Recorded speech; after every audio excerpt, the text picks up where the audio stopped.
জীবনের 4 দশকের পুনর্মিলনীতে তোমাদের সকলকে উদার আমন্ত্রণ। সুখ দুঃখ, চাওয়া পাওয়া ও স্বপ্ন, তোমাদের সবাইকে স্বাগত জানাচ্ছি।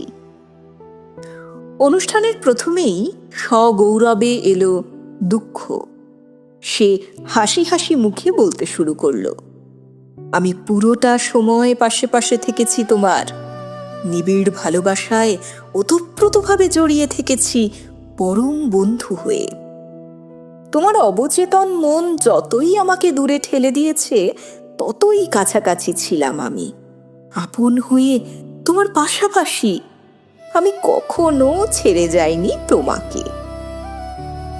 এবার কিছুটা সংকোচ ভাব নিয়ে উপস্থিত হলো সুখ।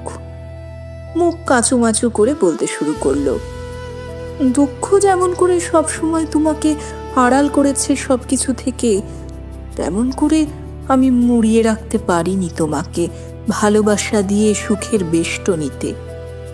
এ আমার ব্যর্থতা, তাই চাইছি ক্ষমা।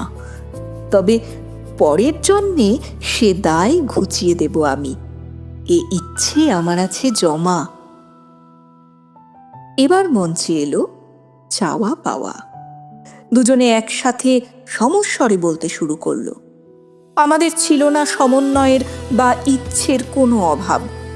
ম্লান হয়েছি, ঝরে পড়েছি, ব্যর্থ হয়েছে পূর্ণ হতে, সব কিছুতেই পড়েছে ওই দুঃখেরই প্রভাব।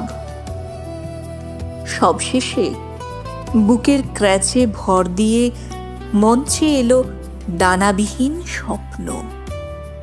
মঞ্চে উঠেই সে বলতে শুরু করলো, উপস্থিত সকলকে সাদর সম্ভাষণ।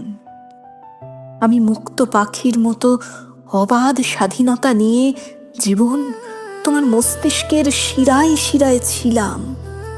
কোনোভাবেই তোমার জন্য আমি সার্থক হইনি। এত বাধা বিপত্তি ছিল সবকিছুতে, আর যে পেরে উঠলাম না।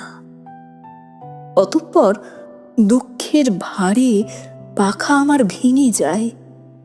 এখন আমি সম্পূর্ণরূপে ব্যর্থ, অক্ষম, এক শারীরিক প্রতিবন্ধী স্বপ্ন।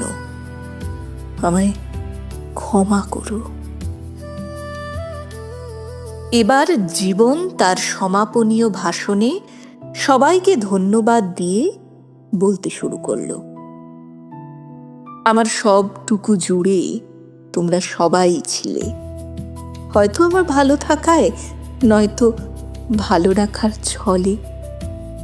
কি আর আসে যায় এই ছোট্ট জীবনে আমার সবটুকু স্বপ্ন অপূর্ণ থেকে গেলে? বিশ্বাস রাখি আমার অপূর্ণ ইচ্ছের গোপন প্রাণে পরের জন্মে সে সব পূর্ণ হবে। আমার ইচ্ছে আছে যত এই জীবনে, সেথায় আবার পুনর্মিলনী হবে। ইহকালের পেশি শক্তিতে দাপুটে দুঃখ সেদিন নতজানু হয়ে মুখ থুবড়ে পড়বে। সগৌরবে সুখ, চাওয়া পাওয়া পর্যায়ক্রমে সেদিনের অনুষ্ঠান স্বতঃস্ফূর্ততায় ভরিয়ে তুলবে। আর স্বপ্ন, স্বপ্ন তার ডানা ঝাপটিয়ে নীল আকাশে উড়ে বেড়াবে, কেবল জীবনকে তার পূর্ণতা দানের খোঁজে।